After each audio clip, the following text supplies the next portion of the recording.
So yun ang ano, mga katuro. Nandito na tayo sa SM Ordaneta. So nagalanganin po akong makapasok doon dahil 14 ko pa lang.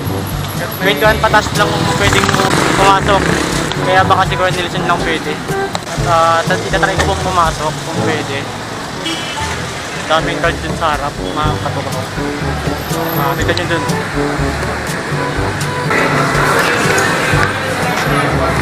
Ganda na kaya? Ganda na kaya? 14 po. 14? Ay, pinagawa mo lang. Video ka? Bawal pa tayong video dito ha? So yun na nga mga katuro. Bawal ako papasokin. Hindi ako naka-ninja move, sayang. So si Colonel Nelson nandun na sa loob.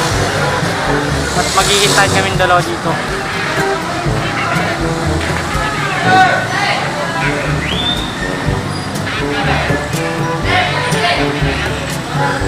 Kita nyo naman diba, nire-reviewan sila. Ayan, tayo ngayon nakapasok, tayo naka-ninja moves. Ha, sayang.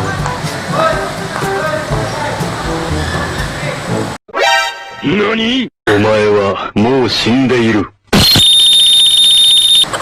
At marami na rin tao dito mga katoro. Sana all nakakapasok.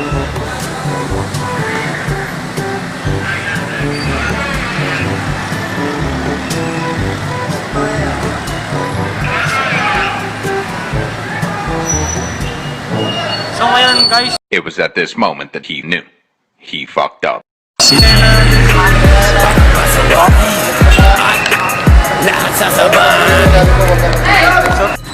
bumutayan ng ano mga kakrong-krong. So alam naman po natin na 21 years old pataas po yung makakapasok sa mga mall. Ang nangyari po mga kakrong-krong, sinita po ako ng guard. Hindi, tinanong pala ako ng guard. Sabi niya po, sir, ilang taon ka na? Sabi niya po sa akin. So, siyempre nagsinungaling pa ako mga kakrong-krong. Sinabi ko po, 27.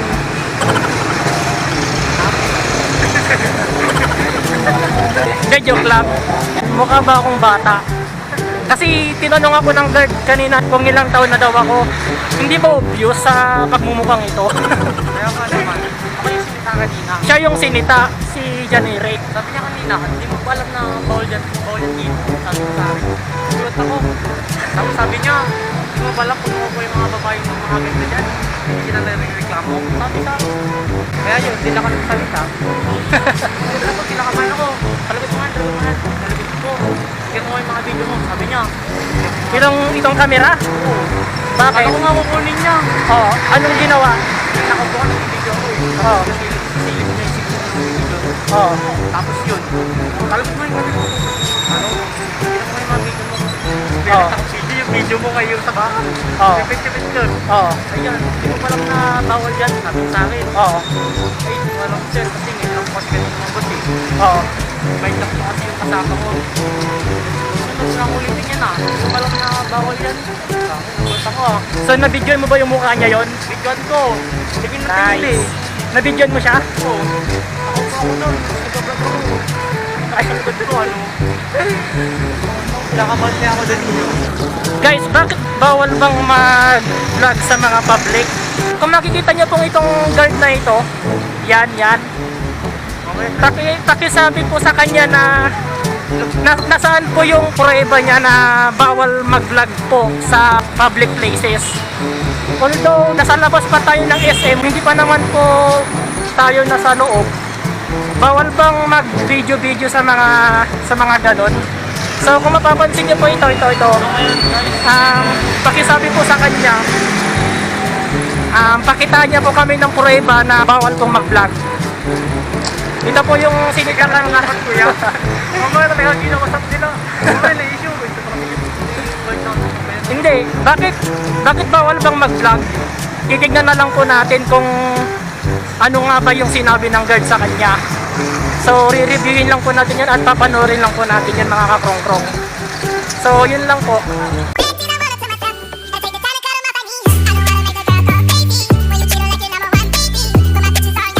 Boom! So ayun na nga, no, pupunta kami ngayon sa Kalasyaw kasama si John Eric Carsa.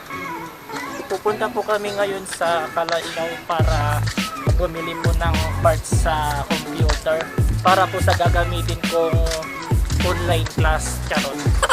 Para po sa gagamitin nilang online class. So, kita-kits na lang po tayo. Boom. A few moments later. So ayun na nga mga kakrong-krong. May duman na pong jeep kanina.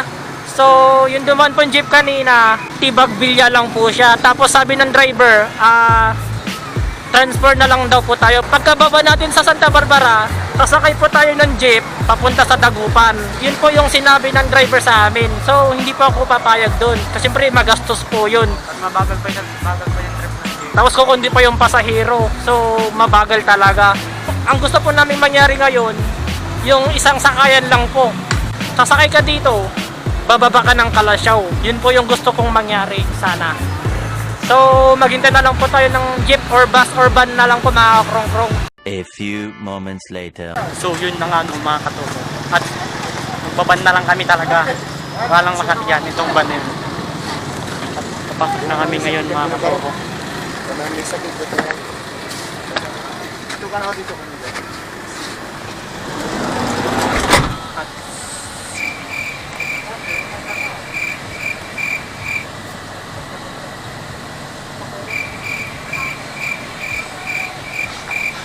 So ngayon mga katuro,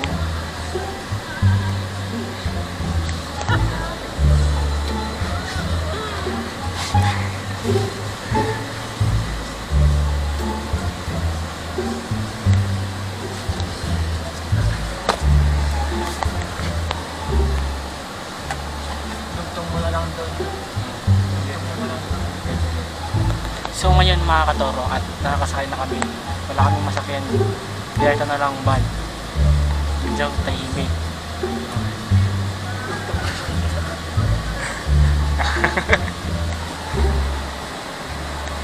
So dito kami ngayon sa van.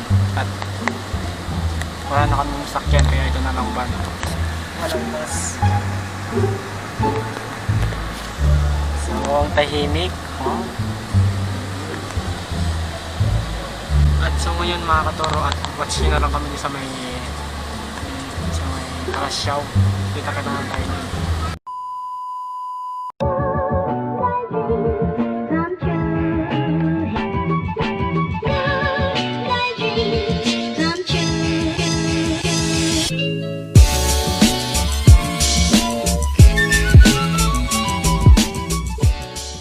A few moments later. Boom! At ayun na nga mga kakrong-krong. Nandito na kami ngayon sa Kalasyaw kasama si John Eric Carsa. Kabababa lang po namin sa van. So sasakay po tayo ulit ng jeep. Nakapag-vlog ka ba kanina sa van? Pero nung bumaba ako dito. Okay lang yun. So kung mapapansin niyo po kanina yung nasa loob kami ng van, medyo nahihiya-hiya. Kasi nga po, first time lang po naming mag-vlog post na nakasakay sa van. So ayun na nga mga kakrong-krong. Maghihintay ulit po tayo ng jeep dito mga kakrong-krong. At kung wala tayong masakyan niya, Maglalakad na lang daw kami hanggang dun sa siguro mga 1 kilometer. Mga 1 kilometer lang. Ayun, siksikan po yung mga pasahero. Tignan mo.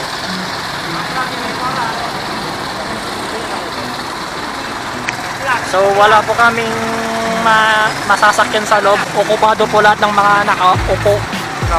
A few moments later. So ayun na ano guys, nakasakay na po kami. Tricycle na lang kasi wala kami harap ng jeep. Oo nga. So napag-decision naman lang po natin na sumakay na lang po ng tricycle mga kapro. Nakapunta lang po sa bayan ng Kalasyaw.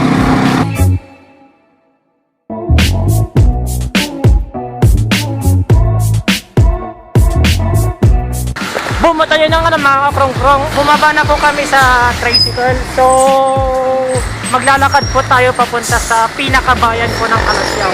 Dito po kami pupunta mamaya, oh. Diyan. Saan kuya? Diyan. Diyan po kami pupunta mamaya para bumili ng system unit. So, ang gagawin po natin ngayon is pupunta po tayo ngayon sa simbahan para magsimba. Charot. Hindi, para magsimba. Ganun ba? Pupunta muna po tayo sa simbahan para magpasalamat. At ligtas po kaming nakapunta dito sa Kalasyaw. As you can see, Wala rin pong masyadong mga tao dito sa Kalasyaw. Wala din pong masyadong mga sasakyan, mga jeep. Pahirapan sumakay po ng mga commuters kasi nga po wala pong mga, ayun nga, wala pong masyadong mga jeep. Kung mapapansin nyo po, puro mga tricycle lang. Tapos ang mahal-mahal, 20 pesos daw ang isa. A few moments later.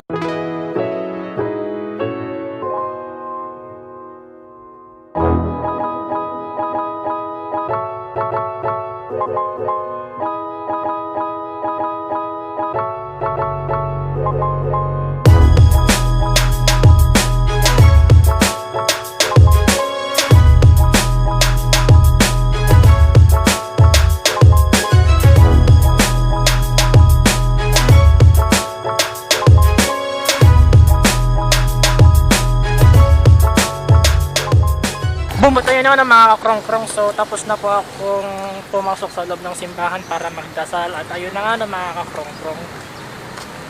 Papalabas na po kami ngayon sa simbahan at pupunta na po kami sa pupuntahan namin.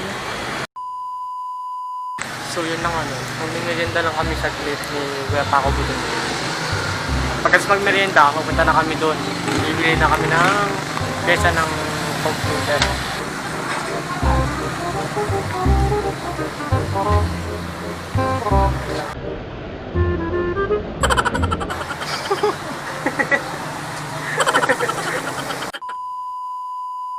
So ayun na nga no, mga kakrong.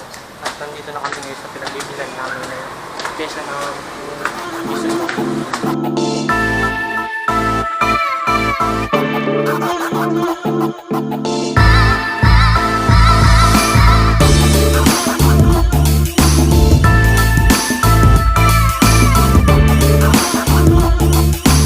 So at ayun na nga no, nakabili na kami ng system unit.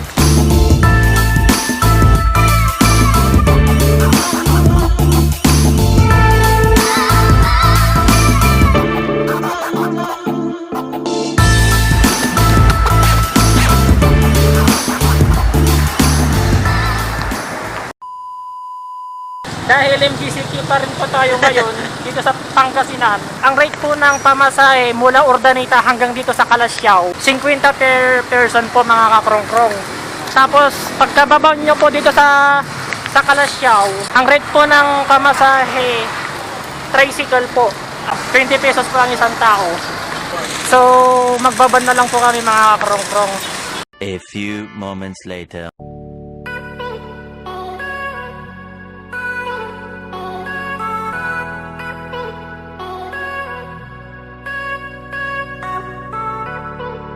Never really saw you coming until you turned me around. A few moments later.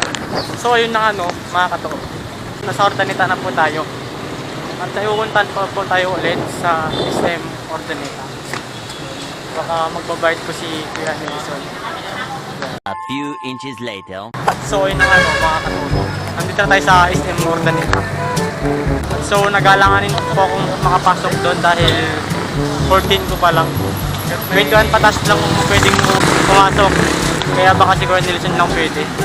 At itatry ko pong pumasok kung pwede. Daming card dun sa harap, mga katukaw. Kita nyo dun.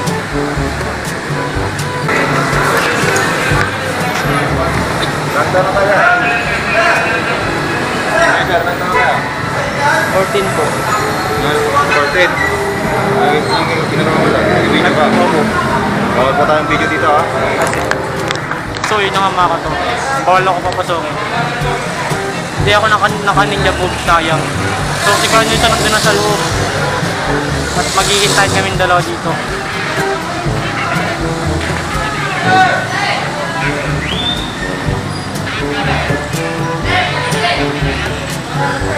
Kita nyo naman diba, nire-reviewan sila.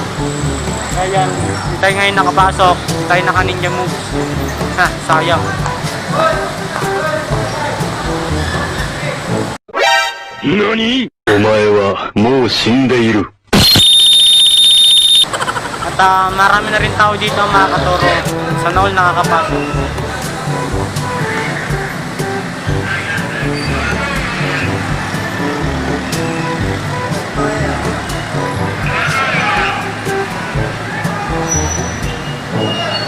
yun guys. It was at this moment that he knew. He fucked up.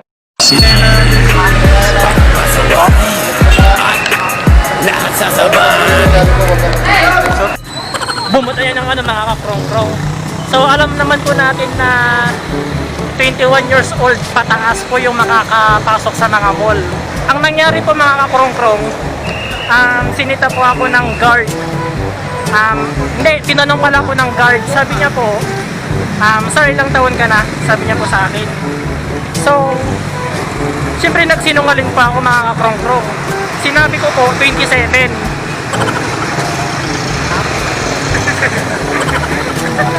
Hindi, joke lang. Mukha ba akong bata? Kasi tinanong ako ng guard kanina kung ilang taon na daw ako. Hindi ba obvious sa pagmumukhang ito? Kaya nga naman, ako yung sinita kanina. Siya yung sinita, si Jan Eric. Sabi niya kanina, hindi mo ba alam na bawal yan dito. Sabi ko sa akin. Sulat ako. Tapos sabi niya, hindi mo ba alam kung ako yung mga babae ng mga ganda dyan? Hindi sila nare-reklamo. Sabi ka. Kaya yun, hindi na ako nagsalita. Hindi ako, kinakabahan ako. Talagod mo nga, talagod ko. Tingnan mo yung mga video mo, sabi niya. Itong kamera? Oo. Bakit? Ako nga kukunin niya. Oo. Anong ginawa? Nakabukan ng video ako eh. Oo. Silip niya yung silip ng video. Oo. Tapos yun. Talagod mo yung mga video mo. Ano? Tingnan mo yung mga video mo. Oo. Yung video mo ngayon sa bahay. Oo. Pipit-pipit yun. Oo. Ayan, hindi mo palang na bawal yan. Sabi ko sa akin. Oo. Ay, walang sir. Kasi ngayon lang kasi ganito mga boss eh. Oo. May lang po kasi yung kasama ko. Sunod lang ulitin yan ah. Hindi mo palang na bawal yan. Nagulat ako ah. So, nabidyoan mo ba yung mukha niya yon? Bigyan ko. Tingin na tingin eh. Nabidyoan mo siya? Oo. Ako doon. Nagbablog ako. Ay, ang ganda ko ano. Nakaman niya ako doon iyo. Guys, bakit bawal bang mag-vlog sa mga public? Kung makikita niyo pong itong guard na ito, yan. Pakisabi po sa kanya na nasaan po yung prueba niya na bawal mag-vlog po sa public places. Although nasa labas pa tayo ng SM, hindi pa naman po tayo nasa loob. Bawal bang mag-video sa mga ganon? So kung mapapansin niyo po ito. Pakisabi po sa kanya, pakita niya po kami ng prueba na bawal pong mag-vlog. Ito po yung sinikakan nga kuya. Mamaya na may kinakasap nila. Mamaya na issue. Hindi, bakit bawal bang mag-vlog? Titignan na lang po natin kung ano nga ba yung sinabi ng guard sa kanya. So, re-reviewin lang po natin yan at papanoorin lang po natin yan mga kakrong-krong. So, yun lang po. At ayun na nga mga kakrong-krong. Tapos na po kaming pumunta sa pinuntahan namin. Tapos na. At ayun na nga. Dito na po nagtatapos ang aking vlog. Goodbye!